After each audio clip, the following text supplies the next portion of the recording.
કોળી મહાસંમેલન પહેલા જ કોળી સમાજમાં બે ફાંટા પડ્યા છે। અત્યાર સુધી આપણે જોતા આવ્યા છે કે ઘણા બધા કોળી સમાજના આગેવાનો છે જે લોકો આ મહાસંમેલન ન યોજાય એના માટે પોતાના મરણિયા પ્રયાસ કરી રહ્યા છે, પરંતુ તેની જ સામે અત્યારે હાલ કોળી સમાજના અનેક એવા લોકો છે જે લોકો આ સંમેલનના માટે થઈને લોકોને અપીલ કરી રહ્યા છે કે આની પાછળ કોઈ જ રાજકીય રોટલા ન શીખવા। એટલું જ નહીં, આ વિષયને લઈને અત્યારે હાલ ફરી એક વખત કોળી સમાજના રાજુ સોલંકી છે તેમનો એક હુંકાર જોવા મળ્યો છે। શું છે સમગ્ર વિષય જોઈશું આજના વિડીયોમાં। નમસ્કાર, હું હંસિની અને તમે જોઈ રહ્યા છો નિર્ભય ન્યૂઝ। ગુજરાતમાં 9મી માર્ચે કોળી સમાજનું મહાસંમેલન યોજાવાનું છે, પરંતુ એની પહેલા જ કોળી સમાજમાં ભૂકંપ તો આવ્યો, બે ભાગ પડ્યા અને તે બાદ કોળી સમાજનો આ જે વિવાદ છે તેમાં ઘણા બધા રાજકીય રોટલા પણ શેકાયા। આવું એટલા માટે પણ કહેવામાં આવી રહ્યું છે કારણ કે અત્યારે હાલ જયેશ ઠાકોર ઉપર પણ અનેક એવા સવાલો ઊભા થયા છે। આ બધાની વચ્ચે કોળી મહાસંમેલન યોજાય એની પહેલા જ રાજુ સોલંકીનું એક સૌથી મોટું નિવેદન સામે આવ્યું છે। સૌથી પહેલા તો રાજુ સોલંકીને સાંભળીએ કે તે આ વિષયને લઈને શું કહી રહ્યા છે। મિત્રો, જય કોળી સમાજ, જય વીર માનદાતા, જય વેલનાથ। હું છું રાજુ સોલંકી।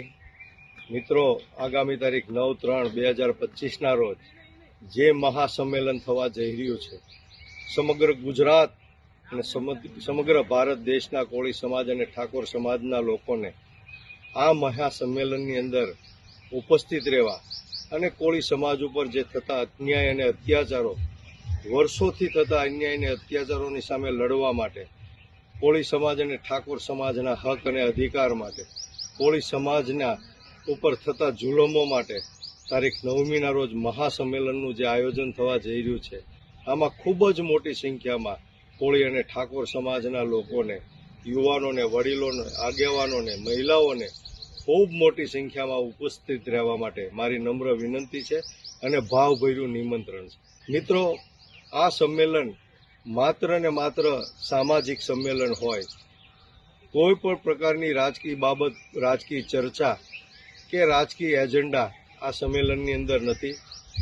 આ સંમેલનની અંદર બેનર પણ સામાજિક છે, માત્ર ને માત્ર કોળી અને ઠાકોર સમાજ માટેનું જ બેનર હશે।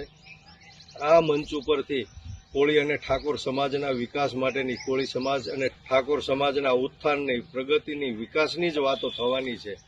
તો મિત્રો, આ ખાસ તમામ સમાજના લોકોએ, મંડળોએ, સામાજિક અને રાજકીય આગેવાનોએ આ બાબતે નોંધ લેવી।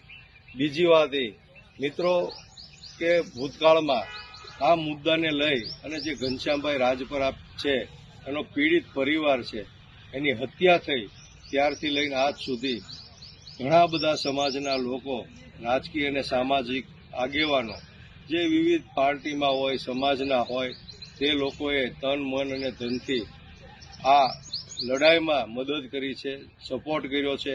એમનો આ તકે હું ખૂબ ખૂબ આભાર માનું છું। પરંતુ 9મી તારીખે જે સંમેલન થવા જઈ રહ્યું છે, તો મિત્રો ખાસ અમારી વિનંતી છે, આખી સમિતિની વિનંતી છે, મારી વિનંતી છે કે આ સંમેલનની અંદર માત્ર ને માત્ર કોળી અને ઠાકોર સમાજનું સંમેલન છે। તો કોળી અને ઠાકોર સમાજ સિવાયના રાજકીય સામાજિક આગેવાનો અને કોઈ પણ મિત્રોએ આમાં જોડાવું નહીં, એવી મારી ખાસ નમ્ર વિનંતી છે। સહકાર આપશો એવી આશા છે। આભાર। જય કોળી સમાજ, જય વીર માનદાતા, જય વેલનાથ। જે પ્રમાણે રાજુ સોલંકી દ્વારા કહેવામાં આવ્યું છે કે કોઈ પણ રાજકીય રોટલા શીખવા નહીં, કારણ કે અત્યારે હાલ આ કોળી મહાસંમેલનને જ લઈને રાજકારણ ગરમાયું છે। જેટલા પણ લોકો છે એ લોકો ક્યાંક કુંવરજી બાવળિયાને પડખે આવ્યા છે અને ઘણા બધા લોકો એવા પણ છે જે લોકો કહી રહ્યા છે કે ભારતીય જનતા પાર્ટીના કોળી આગેવાનો દ્વારા હજી સુધી કોઈ જ કામ કરવામાં આવ્યું નથી। એટલે હવે આમાંથી સાચું કોણ છે તે કદાચ 9મી માર્ચે પણ ખબર પડી શકે છે અને ખાસ કરીને 9મી માર્ચે આ કોળી સમાજનું મહાસંમેલન યોજાશે કે કેમ તે પણ એક સૌથી મોટો સવાલ છે, કારણ કે કોળી સમાજમાં જ બે ફાંટા પડી ગયા છે।